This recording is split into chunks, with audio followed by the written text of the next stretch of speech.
Good morning, Oviedo. I'm William Deem, and today is August 20th, 2021. Here are a few announcements for today.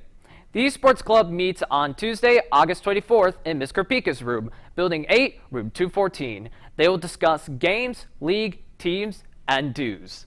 If you're interested in athletic training, there will be a brief but mandatory meeting on Thursday, August 26th at 2:30 in the athletic training room. This is for anyone both new and for any returning.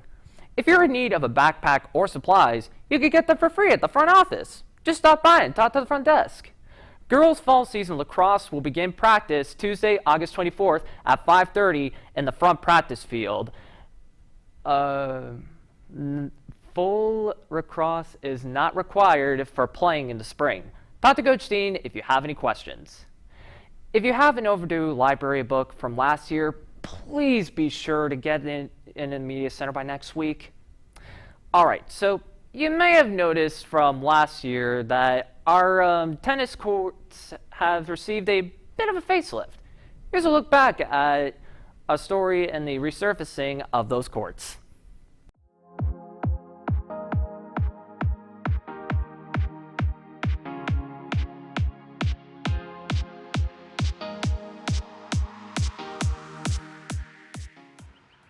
Take a drive down Pine Street and you'll notice a new color scheme for Oviedo High's tennis courts.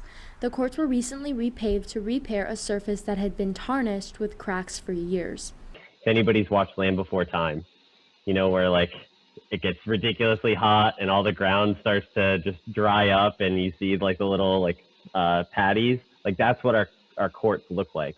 And any sort of crack in tennis is rough. It turns more into like an agility drill and a reaction drill rather than actually playing tennis.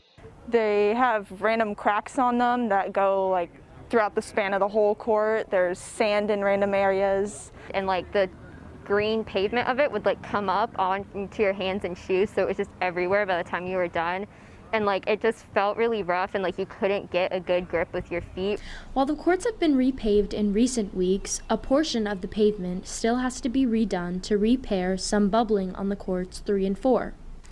In the meantime, the team is playing its home matches at Round Lake Park, where they no longer have to feel apologetic to visiting teams. I used to just say like, look, I know there are cracks on both sides. I know it's unsafe, but it's the best that we have. It's on both sides of the court, so it goes both ways. You could just tell when people got there, especially the 2 courts that were really bad, they didn't want to be there. They kind of looked at it funny and they would sit and laugh. And it was just kind of, not embarrassing, but it just wasn't right that all these other schools have these great courts and we didn't. But smooth surfaces aren't just for appearances. If a ball takes an unexpected bounce, it can dictate the results of the game. There was this time I was playing a match and it was really close and this girl hit a shot and it hit the crack and it went like the complete opposite way, and I remember having to like scramble to get to it to get it back in play, and she just kept hitting that same crack over and over again. I lost this point because of the ball bouncing on one of those cracks, and unpredictably it went off to the side rather than straight at me, and I blew the match. There was this one time during my match 2 years ago, I think, I stepped in some sand and I slipped and fell like in the middle of my game. Tennis is a lot of really quick fractions of a second reaction in anticipation of how the ball's going to spin and then how is it going to bounce and how far is it going to bounce and how high. And without a reliable court surface, none of those things happen. It's fundamental to the sport. It's like if you tried to play basketball on cobblestone. It's not how it was meant to be played. And for the players, it's not just about having a reliable playing surface, but a chance to finally experience the feeling of a home court advantage. For the longest time, I feel like our courts haven't felt like our own courts, but now that they've been redone and they've been resurfaced and recolored, now they have the Oviedo line colors, and it's just really nice to have the whole color blending in with the school spirit. It's my senior year, so it was kind of nice to hopefully, if they finally get them done, to be able to play on them this year. And I think it's really cool that there are school colors this year to really represent Oviedo. For WROR-TV, I'm Devin Kanata. Good morning, Oviedo High School. It's Dr. Daniel, and I'm here to talk to you first about parking. So let's talk about parking. Seniors and only seniors. If you've painted and paid for that spot, that's Miss Coomer. That is not what I'm talking about. You're going to work with Miss Coomer, okay? So you work with Miss Coomer, painted Coomer. Everybody else, non-painted spots. That's what I'm here to explain. So let's start. Monday and Tuesday, seniors with non-painted spots. I'm talking to you. What do you need to bring in order to get your spot on Monday? We're going to be open starting at 7 o'clock Monday morning. This is what you need to bring. Number one, the parking form with your parent's signature or guardian's signature. Number one, parking form. Number two, a copy of your driver's license. Number three, a copy of your car insurance.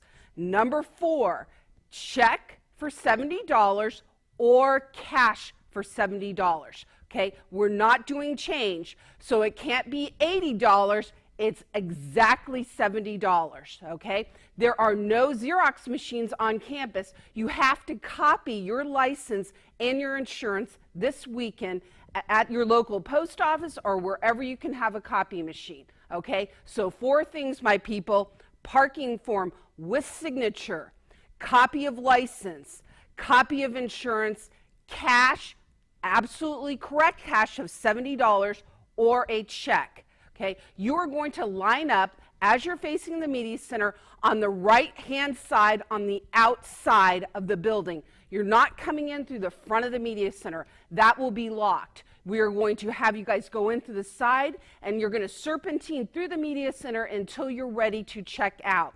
Things that will stop you from getting a parking pass. These are the most important things. Your debt.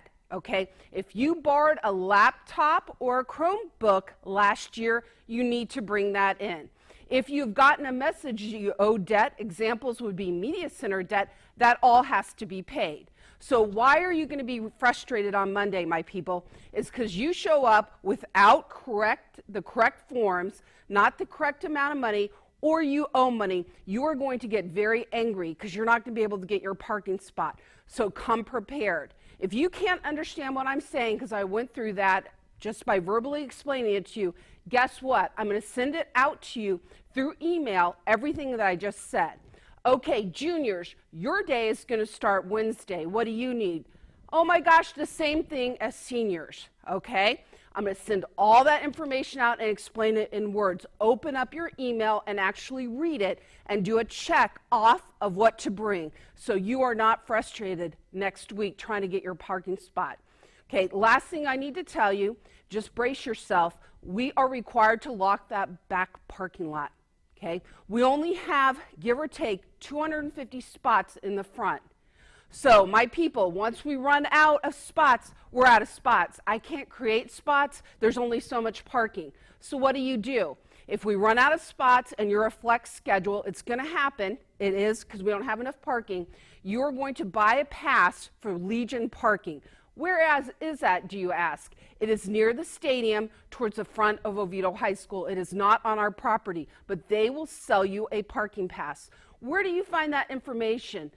Check your email. I've been pushing out this information through the principal's update, and I just want to make sure that everybody understands what we're doing with parking, because all of this is a change. Okay, if you are in the back parking lot because you have a full-time schedule, okay, it is going to be locked in the morning and then open in the afternoon. What happens if you come in late to school? You're going to have to park your car, go to the front office, and ask them to have a security guard let you in. If this becomes habitual, we're going to revoke your parking pass, okay? Because we need the security on campus and not constantly unlocking that back gate, okay? So you're going to have to be responsible and be on time. I know that will be a challenge, but that's what's going to happen. In addition, if you have to check out, because people do have doctor's appointments, you've got to check out through the front office and tell them so security can unlock the back gate.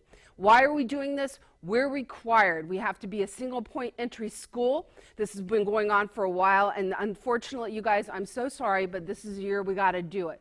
So again, parking passes next week. Read my email if you're struggling. And now for some positive things. On Friday, Mr. Chowning and Mr. Busby are going to bring in their awesome drum line, and we're going to have so much fun in the Commons towards the end of the lunches. And then the first football pre-classic game on Friday. And as always, go Lions! That's all we have for you today, Lions. Have a great rest of your day, and as always, go Lions!